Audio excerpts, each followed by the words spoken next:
Hello, everyone. It is Wednesday, the 24th of January, 2024. And, it's also, he's passed away now, many years, but my grandfather's birthday. And so happy birthday in heaven. uh, anyway, if anyone knows my theories on astrotheosophy and energies and frequencies and vibrations and colors and light and motion and stuff like that, you'll know that I believe that we don't actually die. Energy is just transferred. And so before I even start this, I've been driving back and forth, even during snowstorms and stuff like that, not complaining about it at all, and blessed and grateful that I'm able to even do that. But and so I've been missing a lot of coordination meetings, whatever you want to call it, and link ups. And for that, I really apologize, and or even like getting to emails or messages. And so and so it turns out that like literally almost a week ago now, Mark Sargent actually emailed me on my Proton email, which I gave him, and I somehow missed it. But he's not even the only one. That's not even the only email that I missed. But I also missed someone that also emailed me, who was also someone that watches my my content, and it was such a beautiful email.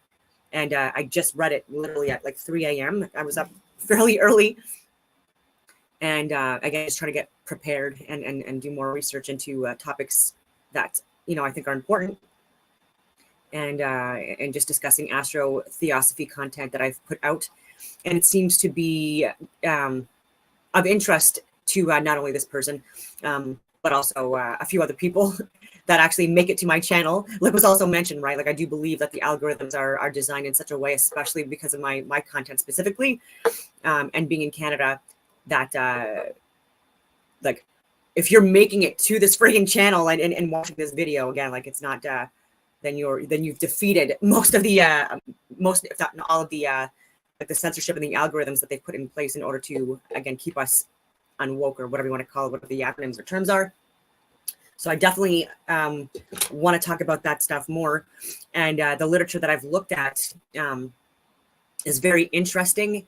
There's new and old astrotheosophy literature out there, but it's not astrotheosophy like as in like the book. Like you're never like I have not yet found a book that discusses like literally everything that I try to share in my videos. And so it just so I'm gonna write a book. Like I'm gonna have literally no choice. It's something that I've been talking about for years.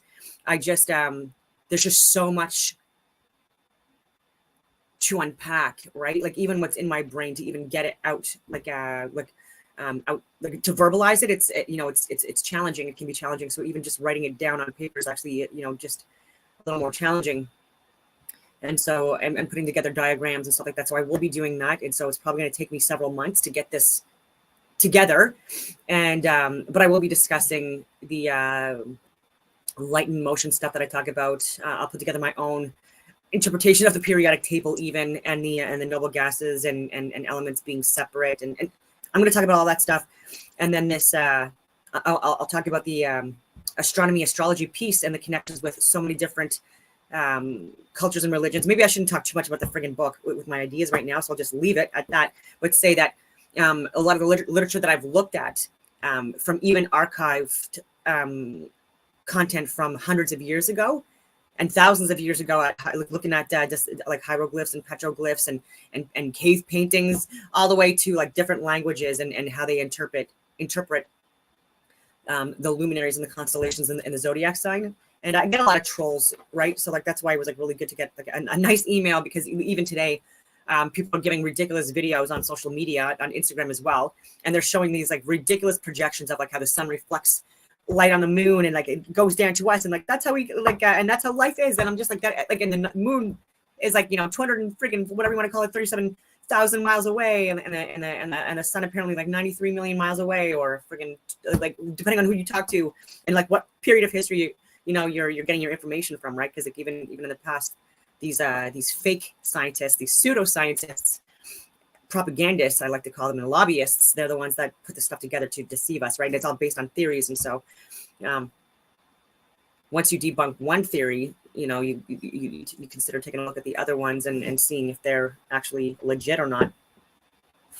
And there's something that even in Walter Russell's books, right, he talks so much about, like, he was a genius, clearly, Walter Russell, And the Universal One is a great book. He has other books out as well, but like I get him rereading this book because it's just such a, like, you have to read it 1,000 times, I think, just to even comprehend it.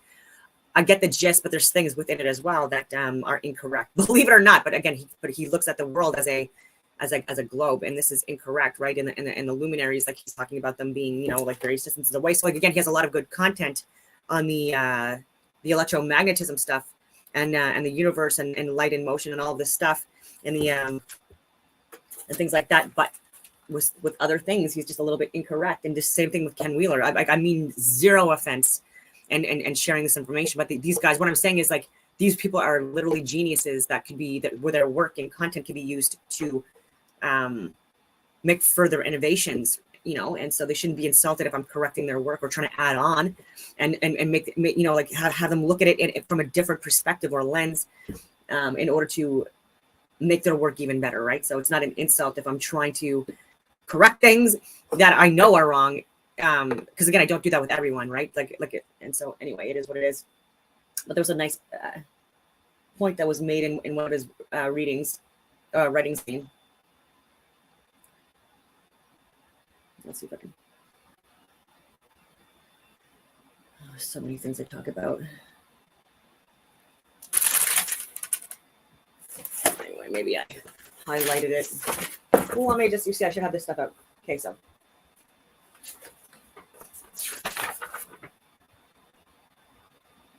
Okay, I think this is it.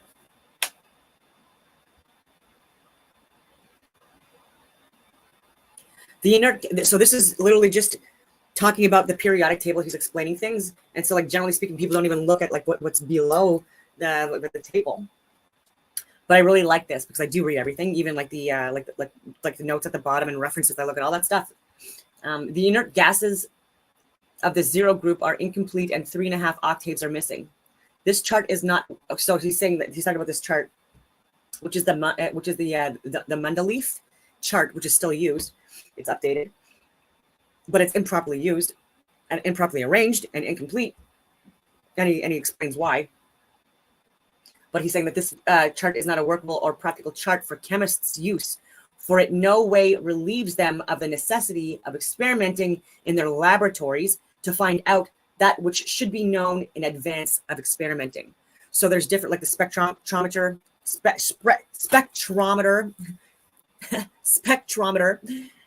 which, you know, is a favorite device of ancient mathematicians and astronomers and stuff like that, and Walter Russell as well, and measures light and things like that. And but I like that he's saying that experimenting, it doesn't take away. So you need to experiment, all right, and you should be knowing the results in advance, right? So like just like what I was talking with Jack, I guess I wasn't talking to it because it's AI, but I was giving questions and communicating, I guess, with Chat GPT.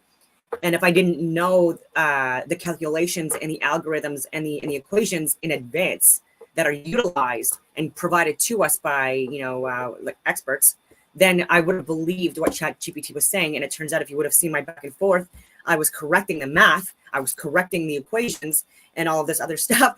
And then the Chat GPT kept on saying things like, I appreciate, you know, like your patience and blah, blah, blah. And anyways, proven wrong countless times. And even with the curvature of the Earth calculations, for example, specifically what I'm talking about. So anyway, I'm going to be talking about other things, but I just wanted to say that I've said that before, right? Like if you don't know things in advance, then just don't take things at face value. Like that's all I got to say about that. And yesterday I also mentioned that you see 237 a lot, you know, especially in Stanley Kubrick's works, right? Like with room numbers or on shirts, or even Room 201, a friggin' movie, you know, or a book made. And it's regarding the Apollo 11, which was like one of the fake moon landing, right? But it was directed by Stanley Kubrick, and again, it was fake. All the moon landings were faked. And in his movies afterwards, like he was showing like the very obvious like connections, and even with like anyway, you can see that too with like that little kid with like the Apollo 11 sweater with a rocket or whatever. He goes into a room and then he comes out and he's disheveled and stuff like that. But it's just to show you that, you know, that the moon landing wasn't as simple, you know what I mean, as like there's a lot more darkness to it than we're being led to believe, and a lot more deceit, a lot more issues, a lot more trouble. And so people are trying to say that the distance between the sun and the moon, I get at the equatorial points, is like 238 or whatever. Like now they're changing things a little bit different. Like they're making a little bit more subtle differences in the mathematical equations and the distances, because they don't want the connection with the 237 to be so obvious, right? So like they used to say 237,000, or sorry, 237,000 or million miles from the moon, and 230,000 miles. Sorry, 230,000 miles. I don't know why I keep on saying 230,000 miles for the moon distance, and again, it depends on where it is on its elliptical path, or whatever you want to call it. It's a rotational path above us within the firmament. So all interesting things. I've shared again that infrastructure that predated Benjamin Franklin were utilizing energy designs within its within their components, but also within like the designs, the structures themselves. Thousands of years ago, advanced civilizations were harnessing and utilizing energy from the atmosphere, from the environment, in a more impactful, less unhealthy way, and also utilizing, like, understanding the luminaries more, and like the electromagnetic capabilities of all the luminaries above us. And so I will talk more about that stuff, but not more important things, but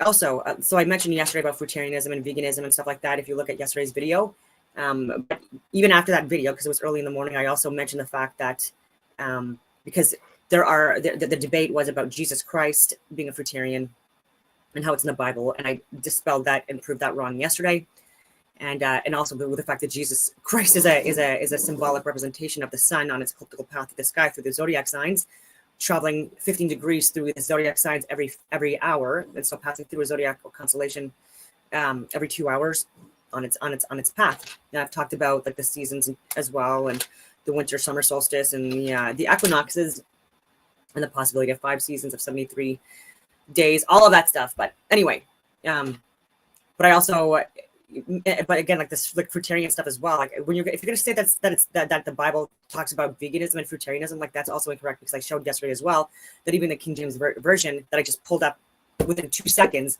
I just typed in search for meat, and over 50 plus examples came up, right? And the only thing within the Bible that is discussed as being incorrect is cannibalism, right? Like eating your own, like the flesh of their two or thereof, you know what I mean, of your own. And that's why certain people within various different cultures, they don't eat certain animals because of their closeness genetically to humans, right? And so like with dogs, for example, and I'm not sure if many people know this, but like negative blood types specifically, I think it might just be O negative, but like the negative blood types are able to give blood transfusions to dogs and canines, right? And like so, even with Canis lupus or like the symbology with dogs, and like reverse that, and it's anagram with God, and then even with with the North Star, like being in like the constellation, well, like that's like a dog, you know what I mean, and dog star, like there's just so many different representations of that. And so, but anyway, and so there's Asian cultures, I think they're stopping more now, but their world, it's very common knowledge that they eat dogs. And I try not to be traumatized by saying that. I just like, you know what I mean? Because I love dogs. I've had dogs my whole life, right? And I just couldn't imagine eating them. You know what I mean? But it is what, oh my God. But like, again, like this is a trend that's changing. But the reasoning behind that was the fact they were close to humans genetically, or close enough. And there are illnesses that can happen, like even death, but because of eating human meat, right? Like that's what, like you shouldn't fucking eat it, right? And it is what it is. And then also pigs in also other cultures are considered to be dirty animals, or ones that are not consumed. But even with pigs, they are also very similar and close to humans, and with even successful transplants being conducted using pig and organs and tongues and stuff like that as well. And so, but also with the meat, like there's there's a lot of toxins within the meat as well that seep through more so than a lot of other animals. So again, like there's just other things to pay attention to as well, which is why I try to avoid or limit pork eating pork, right? With the exception of bacon, which is like the only form of pork I generally eat. And that's fairly rare because I also talk about everything in moderation. But anyways, if you're going to cite the Bible, the rebuttal from Old World Florida, and again, there's no hate. He's a genius. I would love to have conversations with him. I've tried, but like he shuts it out or tries to correct me, but he's wrong with incorrect information. And it's just frustrating because it's like fucking the ego on some people. Like when they're really committed to something that they've been saying for years. Like I get that you've been saying this stuff for years, but you're wrong. And Santos Bonacci is wrong, right? With your claims, I'm not saying fruitarianism is wrong and veganism. I don't care what you do. Like as an adult, it's even recommended dietarily though that like women that are pregnant, you know what I mean, or anyone that wants to be healthy, you know what I mean, that it's not recommended for them to be vegans or vegetarians, let alone fruitarian.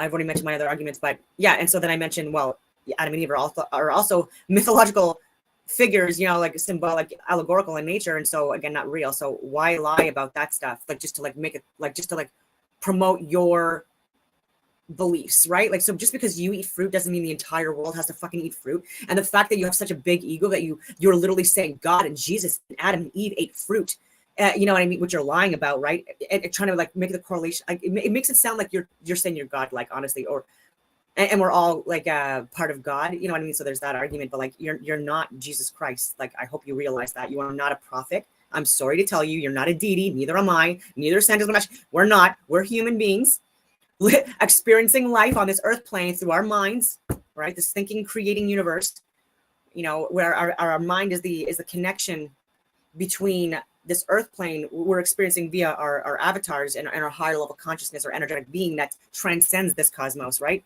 Just like a video game, like when people play Mario Bros or Final Fantasy or whatever, they're playing the character in the game, and the character of the game is experiencing their life experiences through the person that's playing the video game, and you need electricity and magnetism in order for that video game to even operate, right? And so it needs that bang or that flash or that spark of life that people talk about, just like this electrical magnetic reality that we're experiencing. And so anyway, Adam and Eve, allegorical figures, their sons Cain and Abel. I'm fairly fucking certain that's sorry for swearing, that's a fairly common tale in a lot of civilization, you know, like especially Christianity, like Cain and Abel. And so like one was a farmer, one was a plant, like that, like I was a farmer, but like a fruits and vegetables, you know what I mean, gardens. And that was Cain. And he was also someone that was, and again, this is all allegorical, but he was also someone that was slightly disabled, disfigured, whatever you want to call it. And Abel was a hunter. And when they gave their sacrifices to God, God preferred Abel's friggin' sacrifice. And there's so many different allegorical reasons and interpretations as to why. That's fine. But like one gave vegetables and fruit, one gave plants, okay, and then murdered his fucking brother. Toxic masculinity there, right? Like, oh, I have a fucking disability. Good. I have complex trauma from being observiced in Canada my entire fucking adult life. You know what I mean? Like, woo-hoo, I'm not out murdering my fucking like family. Like, are you crazy? That's what I mean. This is allegorical, but like, Cain was so you're not selling me on fruitarianism with that either. Like with this story, right? Like you're saying, like Adam and Eve were fruitarian. Were they though? And their two sons, like they were clearly not fruitarian either, right? Like the fucking story is literally about like, at the very least, Cain was not fruitarian. Like he was a plants. He was growing. He was a grower. Vegetables, fruits, things like that. And Abel was God's most preferred, and he preferred his fucking sacrifice of meat.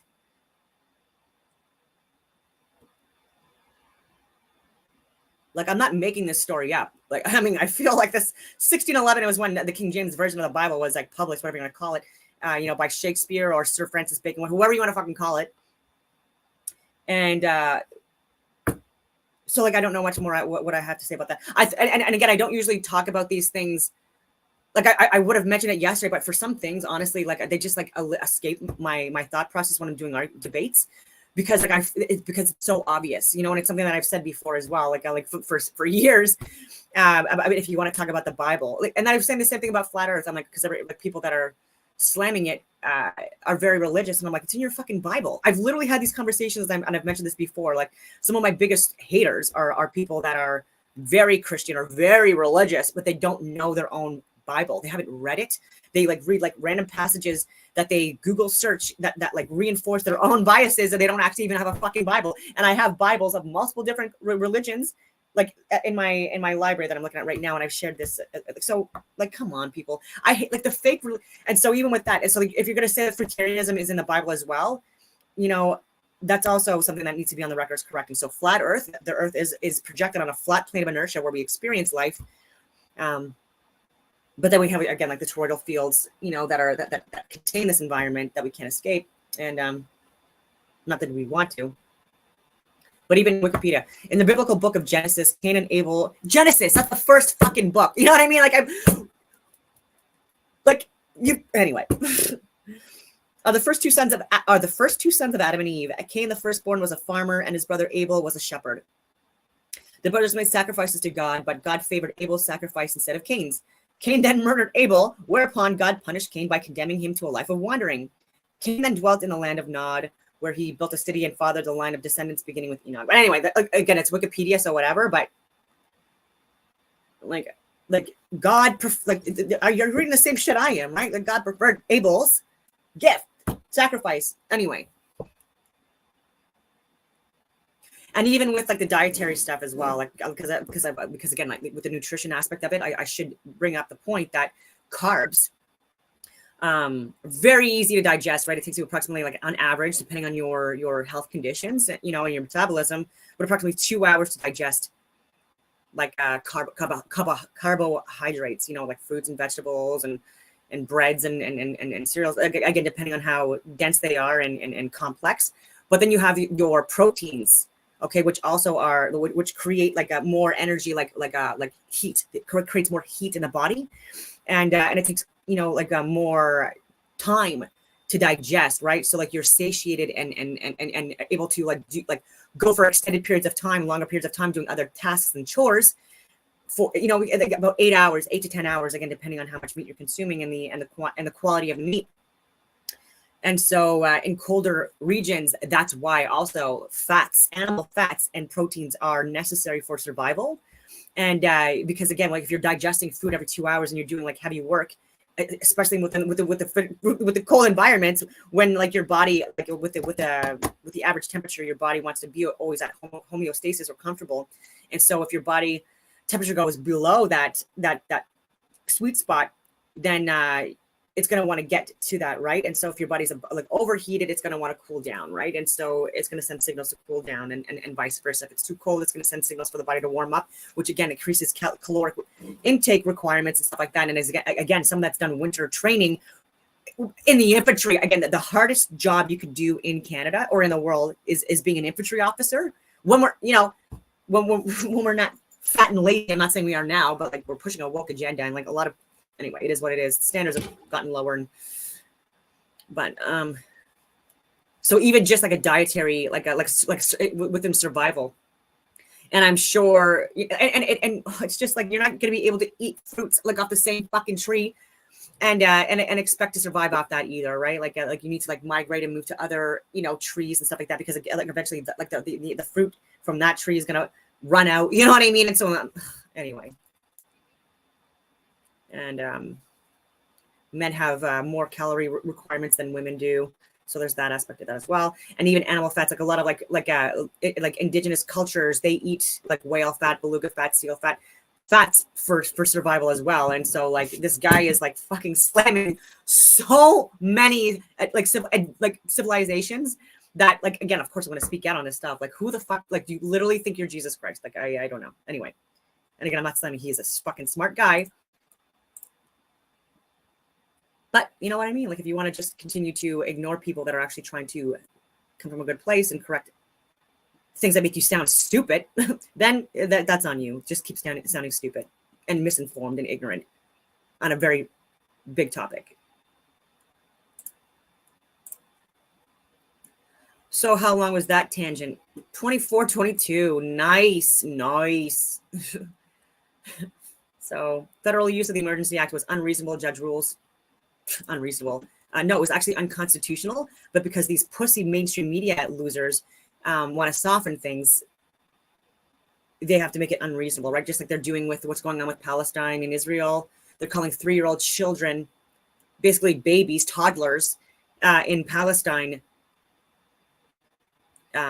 women or young ladies or whatever you want to call it, or anyways, women, and Israeli soldiers that are, of age, definitely adults. They're calling them young girls, right? So you've got women 3 years old, and you got young girls, adults. But it depends on this. I forget what the terminology for the kid was, but again, it was like implying that this 3-year-old was like an adult. No. So a judge has ruled that it was unconstitutional for the Liberal government to use the Emergency Act to quell Freedom Convoy protests in the national capital and at the key border points 2 years ago. So it was Mosley, that was the judge. And this was so welcoming to hear this. So you'll see all the media.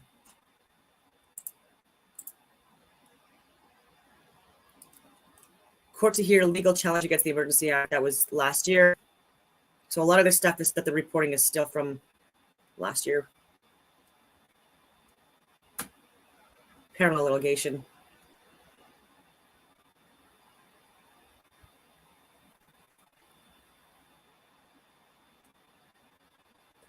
So the Globe and Mail for Canada is more like conservative reporting. It's more of a conservative reporting outlet, and our CBC is the liberal reporting.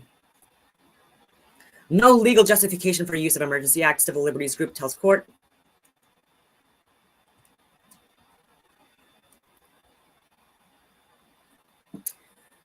So you'll see that our mainstream media, and by the way, I'm on an upgraded VPN. I have been for years, and so like I'm on a secure browser, and whereas a lot of people are not getting news content in Canada because of our stupid censorship rules. If you connect from other countries on your VPN, you're able to get the content. So it looks like there's really not a whole lot of people, unfortunately,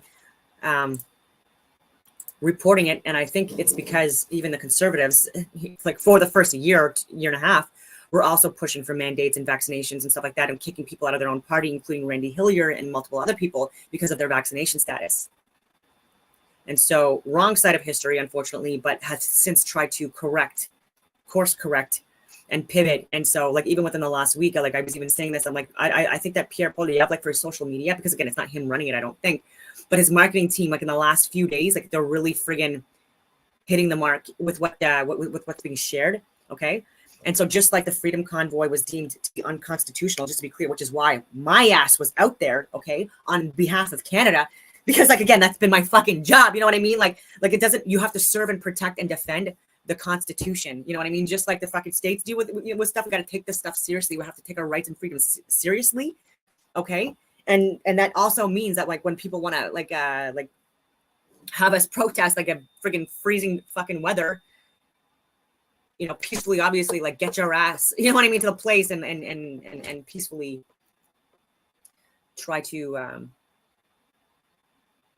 speak your piece, whatever you want to test. These are things that are generally speaking never anything that impacts any real change. This is all stuff that needs to be changed within the court systems, and this is why it being deemed the Freedom Convoy declaring of the Emergency Act being deemed unconstitutional, and it was just announced yesterday. Like I shared that with so many people, like literally so many people I know have been circulating this, and a lot of people have been very emotional. Even men getting choked up and saying like, I really need to hear this right now. Like a lot of people are struggling right now, and they have a lot of people lost faith in our government. And hearing this news really has really helped a lot of people. And I also have family that were out, at the Freedom Convoys peacefully, trying to call out the crisis actors and the in-beds and the role players and making sure that no friggin' fake ass riots would be like tried to be like enacted just like they did January 6th, right? And all the fucking footage from that's coming out more and more now too, right? And I was calling out January 6th right from the day it happened, or even weeks and months before it happened, and on the record as well. And part of the Mephiquin mass tort 3 or 4 years before the COVID pandemic was declared, specifically to change policy, not even for money, but to change policies regarding vaccines and being forced on federal government, right, including military. And that kept on getting delayed and delayed. And it still is, like, it's still waiting in the fucking courts, and it's too late now, right? I mean, it's not too late. We still have to push forward these lawsuits, but it's just, like, hoping that, these are all things that are settled and policies implemented and enacted before the next friggin' round of false flags by our domestic terrorists. And I do consider Justin Trudeau and Chrystia Freeland to be domestic terrorists, and Marco Mendicino and Jim Watson and Glenn Gower and all these fucking assholes that were in cabinet, okay, and how they voted and what they lied about on the record, on their tweets and social media and their interviews and stuff like that as well, lying to us, inciting violence and death and suffering to, like, on behalf of, like targeting Canadians and internationally, lying about stuff going on and also causing Canadians to die and suffer because of that, including what's going on with Russia and Ukraine, which I was calling out from the very beginning as being a proxy war, being perpetuated by lobbyists that want to profit off of war. And there's like, and all the false flags were literally just lies that we all felt, not we, I didn't fall for it, but like a lot of people fell for and still are falling for. I'm trying to look at, because I brought up the actual document, the legal document. So this is federal court. This is the number between Jeremiah Jost, Edward Cornell, Vincent Gerses, and Harold Ristow. And Governor in Council, Her Majesty and Right of Canada, Attorney General of Canada, and Minister of Public Safety and Emergency Preparedness. This, and the courts were fudging years. And this is why with Helen Bruce, why I keep on reporting that, which is why her, like, what's going on with her is not only a crime. Anyways, I'm gonna do this because, like, by the way, the RCMP, even people that they saw as like not criminals at all or doing anything criminal, you could take a look at that. But like the RCMP gave all the details of people that they suspected to be supporters of the Freedom Convoy to the to financial groups, so to our banking systems. They mass emailed our people's names to banking institutions, financial institutions, people that didn't commit crimes. Let me be clear. People that did not commit crimes at all, but when they declared the Emergency Act unconstitutionally, criminally, and they're on fucking losers like Marco Mendicino and Brian Fox, planning and staging and executing, coordinating events to try to get us to incite violence. Brian Fox being the guy that was holding up that fucking Nazi flag, that racist flag, that first weekend to try to incite a riot. Yeah, he's a millionaire. He owns Enterprise, and I have photos of him literally walking up the steps within Parliament with Justin Trudeau's fixer fucking photographer and RCMP and OPS, like people that were actually escorting and following these people within. And again, like, this was all planned, and it's a fucking joke to these people. And so those were not protesters, ladies and gentlemen. Those were not Freedom Convoy supporters or anything like that. These were people inside of government that are domestic terrorists or that work with them or have voted to the Liberal Party. Okay, so look at Brian Fox's donations to the Liberal Party. I have to like spell this out to people, like, do your fucking jobs, but they are, right, because again, like the judge that deemed it unconstitutional, like it was whether he knows it or not, has restored an incredible amount of faith in a lot of people, and that knew that this was bullshit. Like, people think that we're dumb, right? Like Chrystia Freeland and Justin, these people that are talking like with these interviews and stuff like that, like they literally do they literally think that we believe what they're saying or convinced what they're saying with all the medical, scientific, and government data that's out, and being released and published and all this stuff, like, especially outside of Canada? They really think we're living in a bubble and that all this censorship stuff that they're trying to push is working, and it's not. If you look at the support that they have. And anyway, so unconstitutional.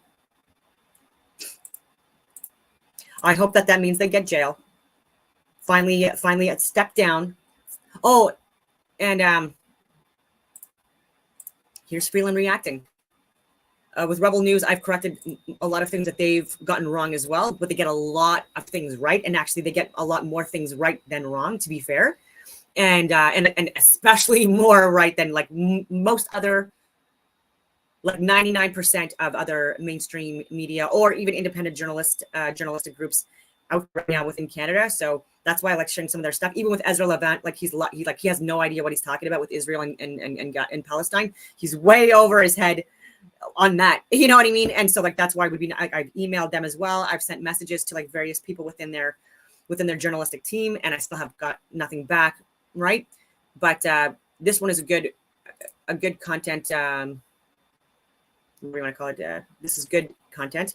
And Helen Bruce, who is OPS detective, over 20 years of service to Canada, she was also trying to give this medical, scientific, and government data to all levels of government, including her supervisors at the OPS and Chief Slowly, who was the chief of police, and I was too. And instead, she got charged, suspended, like vilified in courts for years, wiretapped. Like again, this is all criminal activity and such an overreach, and over $100,000 in court fees that she's having to pay for herself. So Chrystia Freeland, if you want to fucking appeal the decisions by this judge, you should be paying for it. Just like people that I know, like Jeremy McKenzie and all these other fucking people, and myself included, paying thousands of dollars in court fees or legal fees.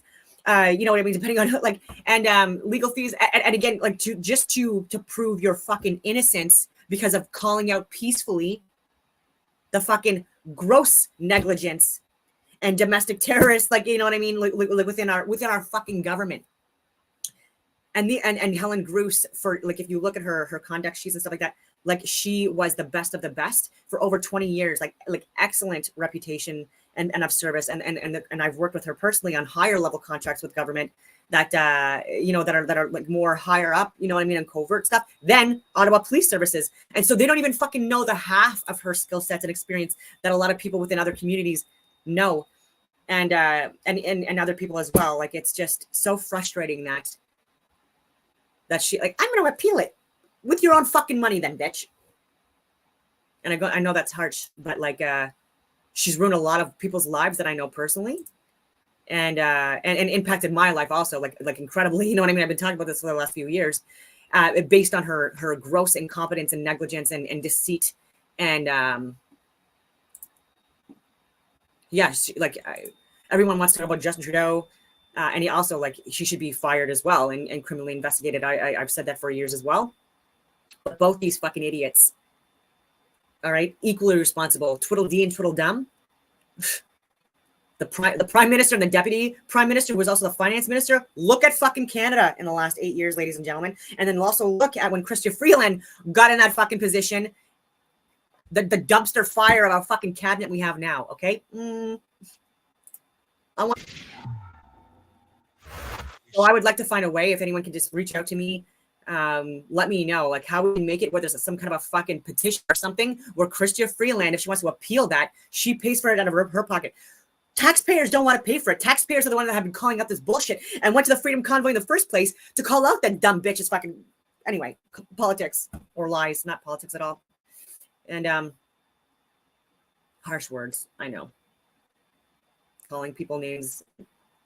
But I mean, for years, I've been saying she needs jail on the record. In fact, that was like one of my first Rumble video titles was Chrystia Freeland needs jail. And I might have only renamed it, but you'll still see it on the original link. You'll see like you'll see it. So even if you rename titles of videos, the original link title will always be the like what you first started with. So I've got proof of that as well. And so yeah, like name calling obviously is immature, but it feels so good sometimes when people are just fucking murderers and liars and deceivers and profiting off of so much of our hard-earned money. And I have family members that work so long, and they've worked back-breaking jobs their entire lives, okay, and they're barely making it in life because of the shit that they are doing and the selfishness, even with like the taxes and stuff like that, and just like the overreach. And anyway. This is Ezra Levant. Stunning day, an enormous legal and constitutional rebuke of Justin Trudeau, Chrystia Freeland, and the entire thuggish Liberal government in a blast of a ruling. The Federal Court of Canada has said that the Liberal Party's invocation of the Emergencies Act some 2 years ago was illegal, unreasonable, unjustifiable, illegal, and finally unconstitutional. There you go. The Federal Court of Canada has ruled that Justin Trudeau and the Liberal Party broke the law and violated our civil rights. Yep. And I know me and so many people within my group, okay?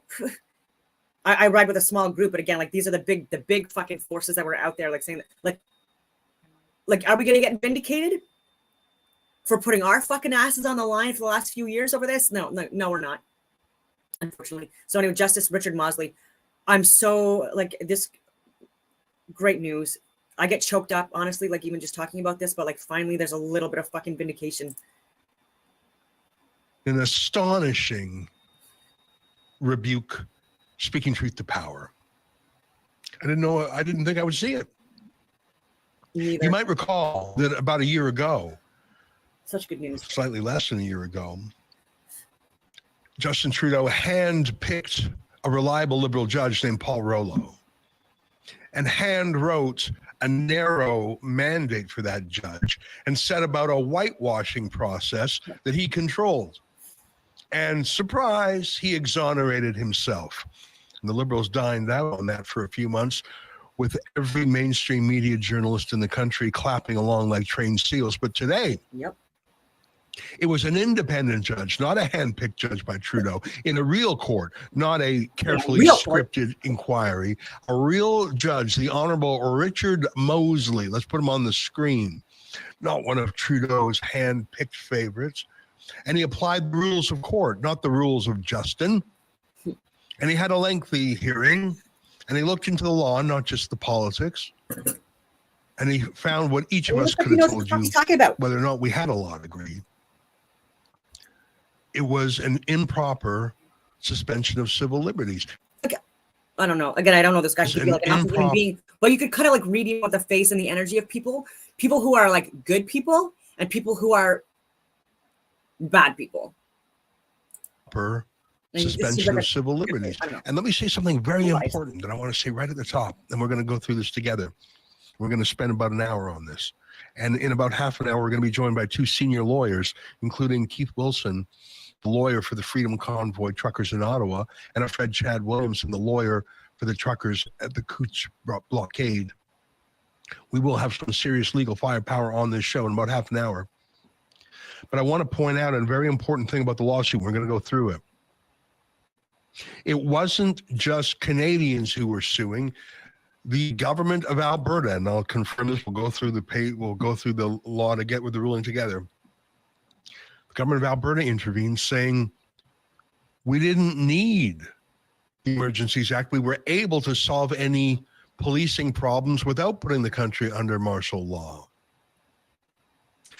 This is an astounding ruling, and the timing of it is absolutely perfect.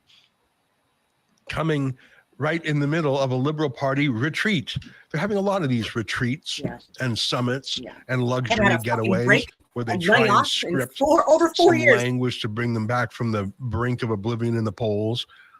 And what a delight to see them scupper all their plans and put out twitchy Freeland. That's what I call Chrystia Freeland. She's got that irritating twitch. I don't know if it's a medical condition or if she's just someone who is a walking poker tell of lies. You know what a poker tell is?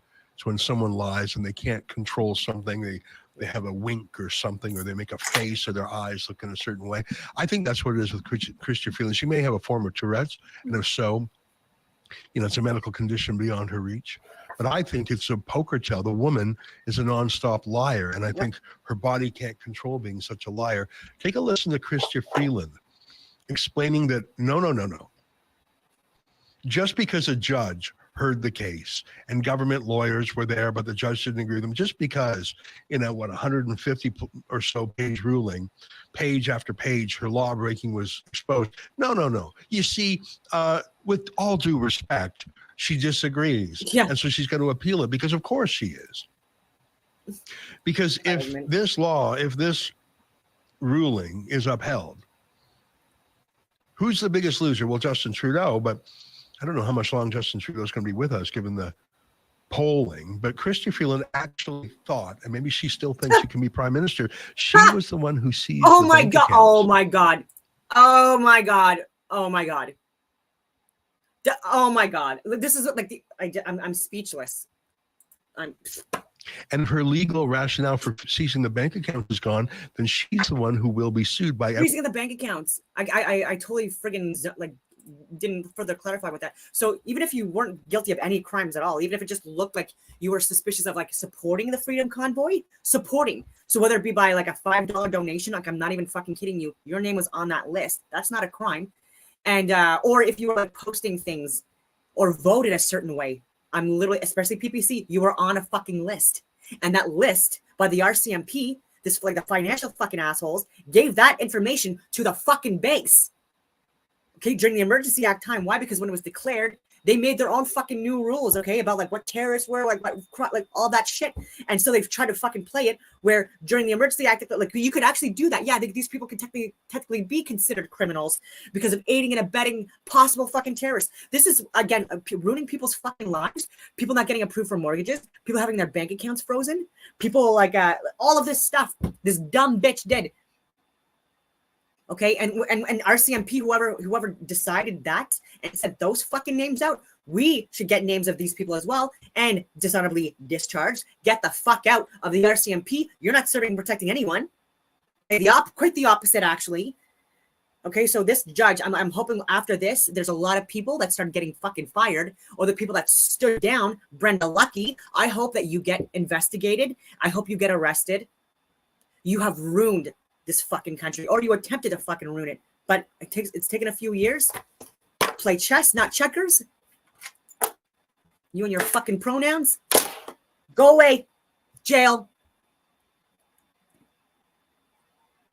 Painting decent, innocent human beings as fucking criminals based on rules that you have fucking applied illegally, unjustifiably, unconstitutionally.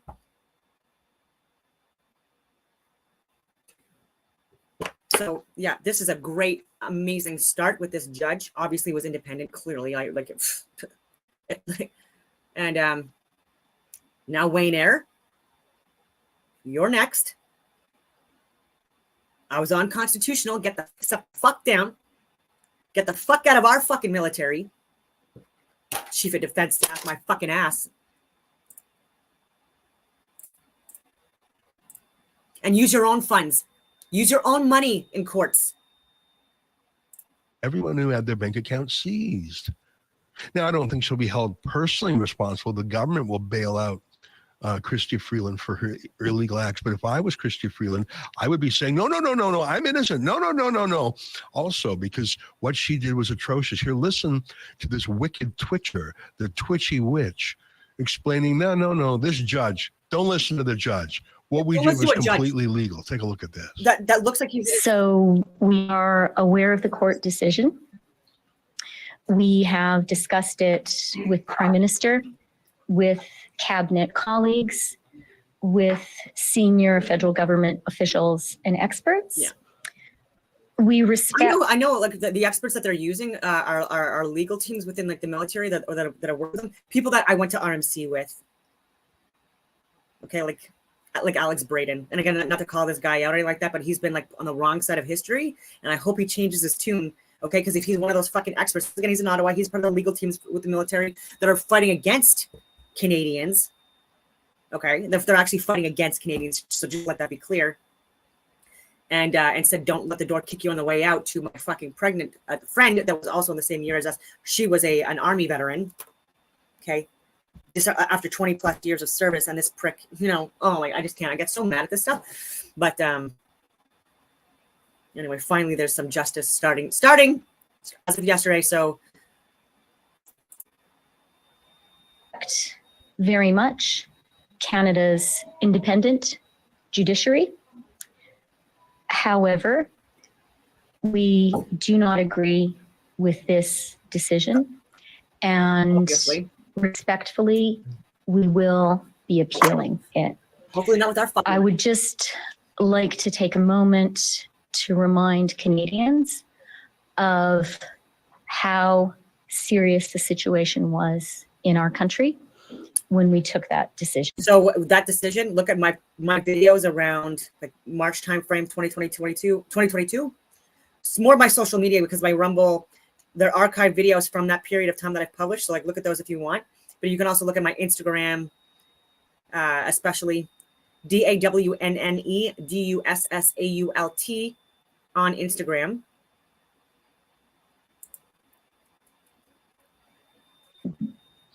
The public safety. Just so trolls don't get on my LinkedIn. I spell my name the correct way on other platforms, but not on Instagram, so that less trolls can actually get to me, because DAWNNE is a unique way of spelling Dawn, and how I spelt it for the first 17 years of my life. So if you're listening to this and watching this show, then I trust that you are someone that's, you know, like not a troll, right? So like, I'm giving you access to how to get to my Instagram. I'm very censored, and shadow banned, so you actually have to type my name in full, or I won't even come up.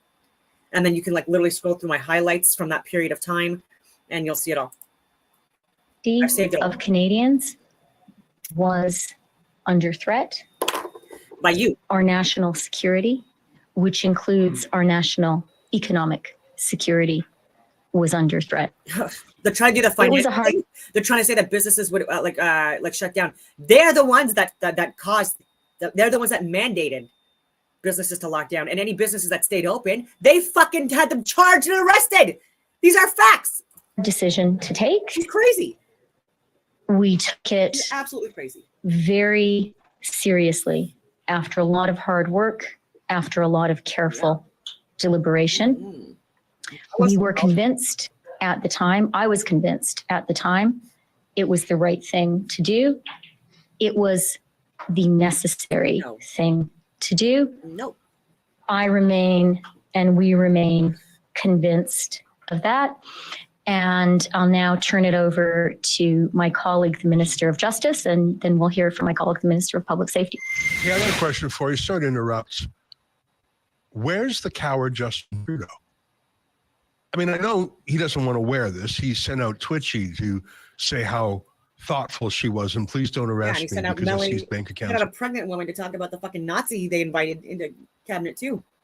Please don't destroy my future political career just because I was the one who seized hundreds of bank accounts illegally. Where's the coward? Like, at the end of the day, it was the Prime Minister who made the decision. And he sends out Christian Freeland and some other no-name cabinet ministers. Seriously, can you name, without looking it up, can you name the Justice Minister? Can you name the Public Safety Minister? No Googling. It really is Justin Trudeau and the Seven Dwarfs. I mean, I think people do know Christy Freeland. Can you name any other cabinet ministers? He's talking to you because, again, for years, I have been emailing all levels of cabinet, all the medical, scientific, and government data, and I've shared that with you as well. So people like Marco Mancino, I've been tagging him and fucking sending messages and emails and calling his office for literally years from the beginning. And the only one time he fucking responded to me was on Instagram. He just said, laugh out loud, when I was calling him a fucking criminal. You want to fucking laugh at that? And then he deleted it. Like, before, like, again, like, sometimes you're not perfect with the screen captures and stuff like that. I've gotten a lot of stuff that, you know what I mean, before it was deleted or removed, but not perfect. But I'm not a liar, so like, why would I lie about that? It's just like, because it annoyed me. Like, that's why I keep fucking bringing it up, because like, the only thing you're going to respond with is laugh out loud, even though my resume destroys yours. And anyway, I'm going to present some stuff from Stu Peters, who this was last year. I just want to share his take on this. Posted, it says a year ago, so not the complete date. Anyway, so I don't know what month. I can figure it out later. But U.S. media attacking truckers. Canadian Freedom Convoy framed as violent racists. That was frustrating as well. So I think it's been pretty effectively communicated. I think he wants to be president.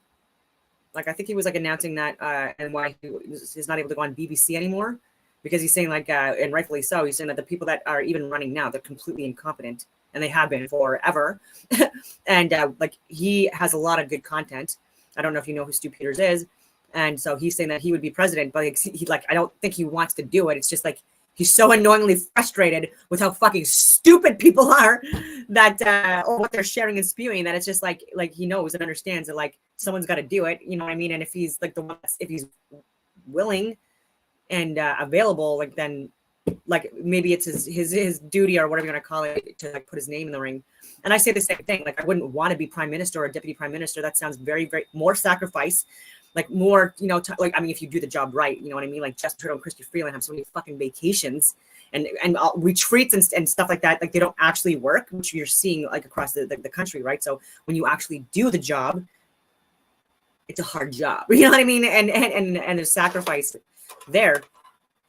And so like, but I would be open to doing it, you know, because it's such a fuckery right now. And I feel like there's a lot of information and experience and skill sets that I have that are superior to anyone that's in cabinet right now. And so like, I feel like I owe it to myself and to fucking maybe Canadians, because like you guys, like taxpayers is what like allowed me to thrive. Like when I was an infantry officer, stuff like that as well, because we're federal, you know, government, right? So like it's taxpayers that fund it, right? And so I've always felt that like if you're going to pay me to be of service to you, like I should be like working out, you know what I mean? I should be like working on my skill sets, like even like firearms, like not just in the military, but like on my own, like outside, like going to ranges, like all of that stuff.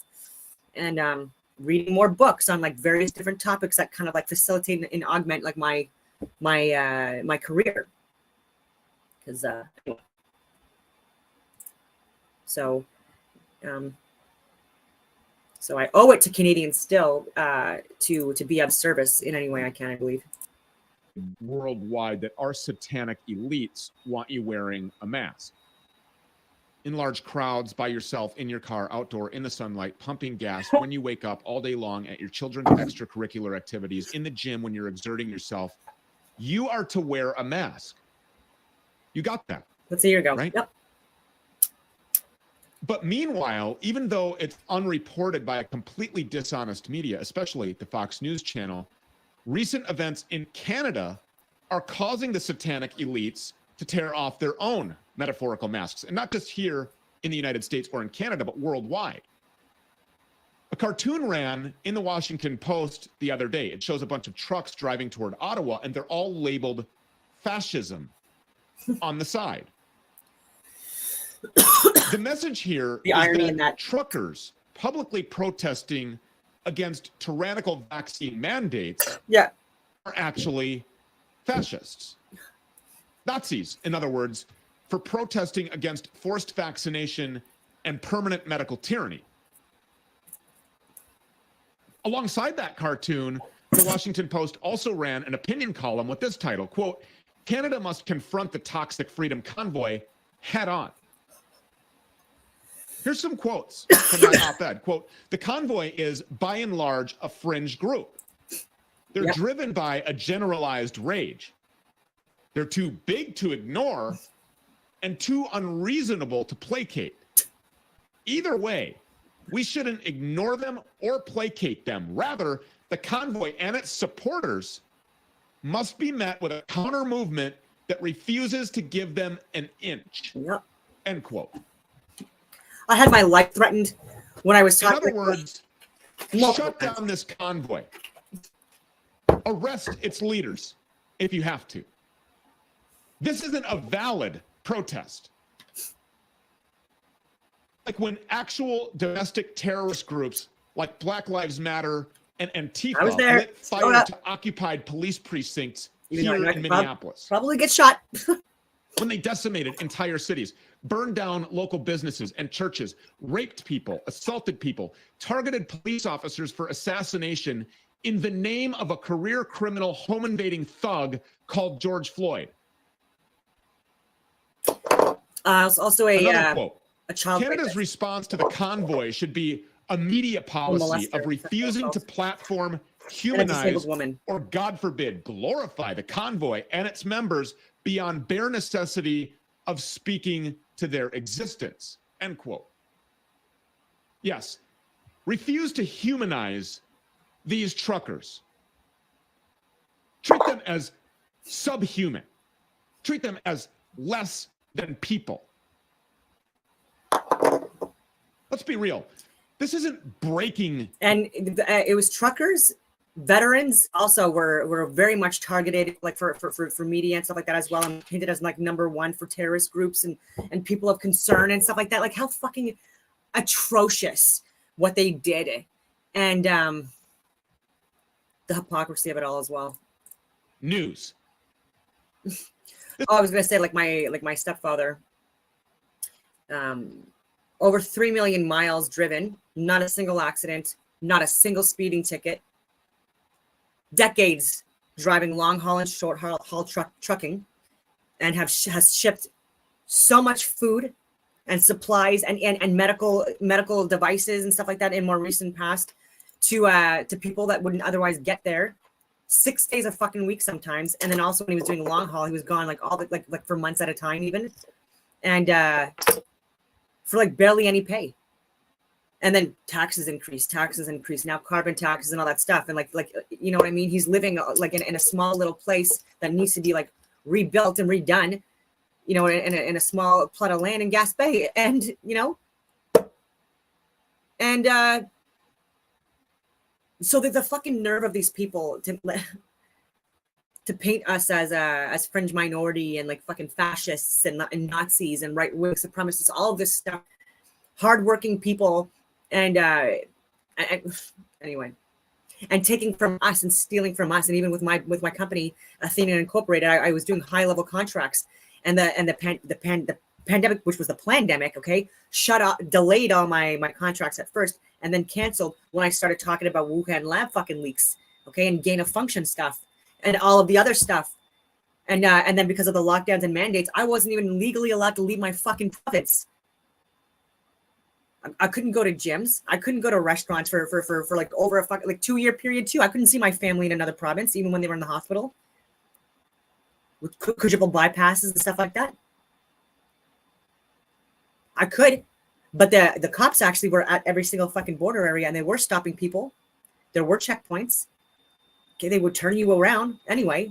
And then get to the hospital, I would be turned around anyways because I was not vaccinated. So there's just like multiple layers of that, and especially traveling from another province to Quebec. You know what I mean, with the protocols that were needed as well for the quarantine period. They ruined our fucking lives for money and ego and fame. And so yeah, they deserve jail. So like let's just keep on remembering what this is a year ago. This was a year ago posted, right? So like not even 2 years ago when the Freedom Convoy was staged and executed. This isn't an urgent development. Nothing in the last month or the last year has changed. The radical demonic left has been like this for several years. Their leaders have been like it for decades. This is exactly what the Bolsheviks in Russia were like 100 years ago. This is the path that they inevitably follow: defame, dispossess, dehumanize, and eventually exterminate. This trucker convoy is thousands of people, real people with heartbeats, with families, with children, openly thumbing their nose at the hideous tyrants who think that they have a Satan-given right to rule over everyone else. Satan-given right. Well, guess what? They don't. And it's causing those people in power to flip out, just like they flipped out in 2016. The mask is off. We can see them now, plain as day. They hate you. They want you and your children dead. They want Christianity eradicated. They want your civilization destroyed. And if they have to light it on fire, they will do it. They did. They want children dead or castrated and or switched genders or enslaved forever. Patrick King is one of the truckers who joined that Ottawa convoy. He's there right now. And he says that these truckers have enough money and resources to protest for 4 years if they have to. And if they stay long enough, maybe soy boy Prime Minister Justin Trudeau will have the balls to meet them. I doubt it. He's been hiding out so far, claiming self-isolation for COVID. He doesn't have COVID. He is a scared bitch. Okay. I paused at the wrong time. Okay, so like this was 2 years ago. It was just posted on this site a year ago. So Pat King also took Alberta to court. Dina Hinshaw, like the fucking another demon, but they weren't able to isolate a variant to prove that the COVID-19 virus existed, and so they dropped it out of court, and so that should have been enough. That should have been enough to fucking stop all this stuff, and of course it was all buried, and people didn't understand the gravity of the situation of that point. But anyway, other videos discuss that as well. Oddly enough, he got infected with the intentionally released bioweapon out of Wuhan, China, despite being vaccinated and boosted and most likely bathing in vaccine. Go figure. Patrick King joins us now. Patrick, thank you so much for being here. Morning, Stu. How's it going? We're here. So you're fascist, you're Nazis, because you're protesting for freedom and shutting down this government, really. That's like the opposite of Nazi, by the your way. rights to stand up for yourself and for your families and for the autonomy of your body. First and foremost, we're not Nazis. We're not fascists. We're everyday blue-collar citizens that have just had enough. So this media, what's happening here, let's just say it. The media is projecting this because if they don't, and if these big pharmaceutical companies lose their funding, if they don't get to force these shots on a world populace, then guess what? Vanguard and BlackRock and the people that fund this media and George Soros and Klaus Schwab will no longer be able to do that. And so their existence will be a thing of the past. True story. And that's what we're trying to come to. We're trying to prove that these mandates are not fitting for our today's everyday society. So what's happening These in Canada? mandates are tyrannical, no matter which way you look at it. This is what we fought in our wars to eliminate the segregation, the isolation of certain demographics of people. And you're going to tell us that we can't go to work, we can't use the medical industry, we can't go eat in a restaurant, all because of a medical decision? Whatever happened to my body, my choice? Yeah. Well, we know that. I mean, this is complete tyranny. What's happening in Canada right now? I mean, we're getting mixed reports here in the United States in our fake media that's complicit and should be absolutely ashamed of themselves. It's completely disgraceful. And that includes these hacks over at the Fox News channel and Newsmax who are not telling us the truth. They're not reporting on what's really happening. So give it to us. Are you guys being blocked? Are you being deprived from food and water? Are you being welcomed? How are the police acting? What's happening? Police are right on our sides. They're working with us. They've actually delivered food to the truckers when access was unallowed. We are being blocked, but only for egress purposes only, so that vehicles can get in and out in case of an emergency. So who's against this? Who is actually on the side of this petty tyrant, Justin Trudeau, who's hiding? And we know that. He doesn't have COVID-19. He's hiding. He's hiding from these truckers because he is scared to death. And you know what? He should be, because he is a servant of the people of Canada. So who's actually standing up for this position? Right now, we've got opposition leaders that are standing on the solid ground that, hey, these are just blue-collared workers that are here to say, you know what, enough is enough. They just want to work. We don't really have much flack, negative comments, not negative feedback. Everybody loves what we're doing. The whole country's on board. Even the politicians are on board. Even an opposition leader's brother donated to our convoy, and that was Jagmeet Singh's brother. So we've seen footage here of people that are dressed like Ray Epps or FBI agent provocateurs, people from maybe the United States or Canadian government that are there specifically to incite violence and to rise up and make a crowd of people look as if they are violent, to make you and the people who are there, these freedom truckers, look as if they are like even Stu Peters fucking 2 years ago now was even talking about Ray Epps in January 6th too. Like truckers, but they stick out. They're glowing. They stick out like a sore thumb. They're obviously plants. They're Antifa and Black Lives Matter and these other people who want the whole world injected and kids dead. Have you noticed any of these people? I don't even know the videos you're talking about, Stu. I've never seen anything like that. The only one I have seen was the one where the gentleman had the Confederate flag and the group of people asked him if he would leave, and he did. Which is exactly what should happen. Are truckers by that was Brian a racist Fox. Group of terrorist people who are fascist Nazis that want to rule supreme over everybody? Does that accurately describe the average trucker? Not at all. These guys are the biggest teddy bears you'll ever So meet. Brian Fox that was holding that fucking flag there, liberal. So not the right wing, whatever you want to call it. Like that's just what he thinks we look like and act like. Want to rule supreme over everybody. Does Not that at all. accurately describe the chimerically engineered, intentionally released bioweapon that came out of a bioweapons lab in Wuhan, China? I mean, are these people super spreaders that are just dangerous to the community at large? No, that's over exaggeration. Yeah, it is. It's 100% over exaggeration. It's complete BS and total nonsense. These guys sit inside of their trucks day and night. They are heroes that control the entire supply chain. When everything else shut down over COVID-19 in its early days and this huge panic hit, guess who continued working and providing goods to the stores so that you could go buy formula and diapers and all the necessities for your kids and for your family? It was the truckers, who are now being vilified and demonized and criminalized and called terrorists and white supremacists and Nazis. I was told to kill myself. I was told I should be gassed. Death threats, my house, like all of this shit, it's a damn shame. I got about a minute left here, Patrick. Let me get your five. Millions of dollars. I was finally in a position of life, with my business just starting and stuff like that, like with my contracts and the connections and stuff like that, to be to have a lot of fucking money, you know what I mean? But working hard, but that's all been taken away from me, and so again with this unconstitutional whatever you want to call it, hearing ruling, being out there now in the last 24 hours, I'm really hoping that this is another thing that just fucking gets these people to reach back the fuck out. You know what I mean? And let's giddy up and get back to fucking work.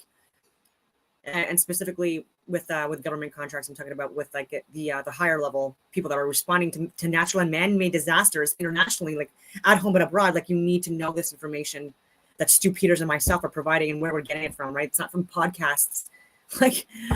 Anyway. They went from heroes to zero in a matter of 2 years. They were right up there with the frontline workers, our nurses, our doctors, our police forces, our EMS. And then all of a sudden, because they said, hey, wait a minute, what you're about to do to us people is directly affect our supply chain here in Canada. And we know this is all bull. And they took a stand. So people said, you know what? We respect our truckers. We're going to take a stand with them. The truckers took a stand, and the rest of the country, let alone the world, let alone the continent, let alone the world, have all stood together. So how does this end? I mean, are you guys? You're there for the long haul, no pun intended. Yep. You're there for the duration. You're not going anywhere. This movement isn't shrinking by any means. It's not dissipating or just going to quietly go away. No. This thing is going to ramp up and continue to gain steam and support and grow larger and larger until action and response is achieved, correct?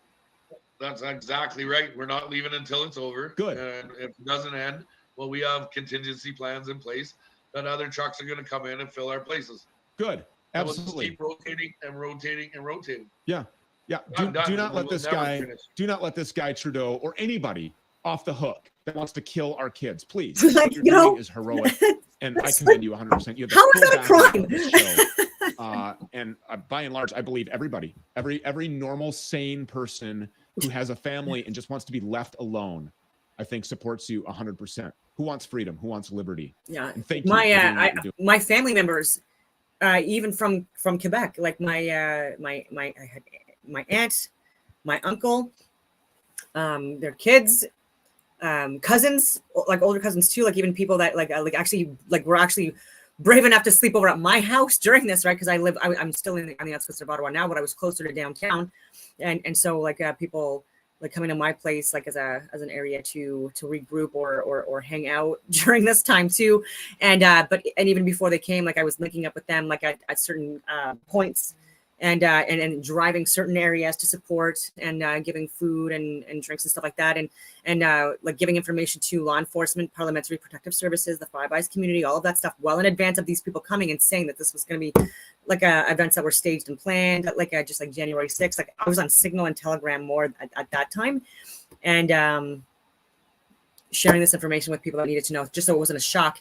And that's why it was as peaceful as it was, and then why there was more buy-in also with law enforcement. It's not all, obviously, I've shown, there's a lot of fucking assholes that were there too, that just on the wrong side of history. But what you don't know is, again, just like Helen Bruce, I know a lot of people that are still serving in law enforcement, OPP, OPS, in other government jobs, but like they were also like working on behalf of Canada and Canadians and risking their own fucking jobs, and lives, or whatever you want to call it, in careers, to be of service to Canada and Canadians, and make it where it was like less of a chaotic event. And the Emergency Act would have probably been declared that first weekend if it wasn't for all of us like coming together and really putting in that work and that effort, and all hands on deck with like block parties and anyway, like aid stations. Yeah, anyway, just make sure that even with the mission, right? Because I've done volunteer work at the mission for many years, like except for it's been since I called out them like forcing masks and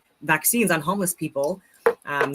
People were pissed off at me saying that, and so I haven't been invited back yet. So I was a facilitator through Discovery University, and it's like one of the favorites too, by the way. And so, but like, I think that you should treat everyone the fucking like decent human beings, and people don't understand that people that are the more vulnerable or exploited or like poor, like within societies, they were profoundly more impacted than even like the middle and upper class and stuff like that, and it's just, and I was seeing that like right from the front lines, you know what I mean? And it's just like, that's also why I'm a little bit more stressed out in my videos. Plus I was dealing with destruction companies clearing all of fucking Ontario, shredding millions of trees as part of these 50-minute fucking city center prison designs, and clearing over heritage sites and churches and parks and stuff like that, and all that stuff.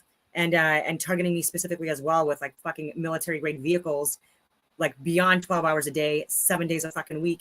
And then people complaining about the Freedom Convoy, a bit of honking for 3 weeks. Are you fucking kidding me? Are you mad? This is what I mean. Like entitled little rich kids or cities dwellers, they need to get out of the city a little bit and do a wilderness retreat, get out and be naked in the fucking woods. You know what I mean? And choose one survival item, primitive, for a 3 to 5 day period, and then see if you can fucking survive. You know what I mean? And go back to to your city life. But you need to have some struggle in life, like to understand the reality of the world a little more. I'm already fucking over an hour in. Doing. God bless you, Patrick King. Thank you for being here. We appreciate it. Okay, so it was over anyway. Yeah, so there's a lot of people that went, like I said, like my aunt, my uncle, multiple cousins, and then people like from the outside looking in, sharing information as well during that period of time, and really appreciated the fact that people came together during that time, knowing that there were also crisis actors and government plants and embedded people and people that were part of Antifa and Black Lives Matter groups, and that were causing fires, that were like cutting brake lines, that were damaging fucking windows of trucks and stuff like that, and getting away with all this stuff. And yeah, anyway, I keep on going on this. So I will leave it at that. And there will be a time where I might just get into the astrotheosophy stuff a lot more. But I think at this point, it's likely better for me to get a book together first before I really dive into it. I mean, I can anyways. I can discuss things that are of interest, like even with the luminaries and the connections with the different gods and goddesses and deities, like across the world and various different civilizations, and seeing how it's all the same friggin' story repeated over and over again in different variations. But again, that will also be part of my book. And so maybe I will just keep it a lot, like some of the stuff on hold for the release. I don't know. So on that note, I hope that everyone has a wonderful day.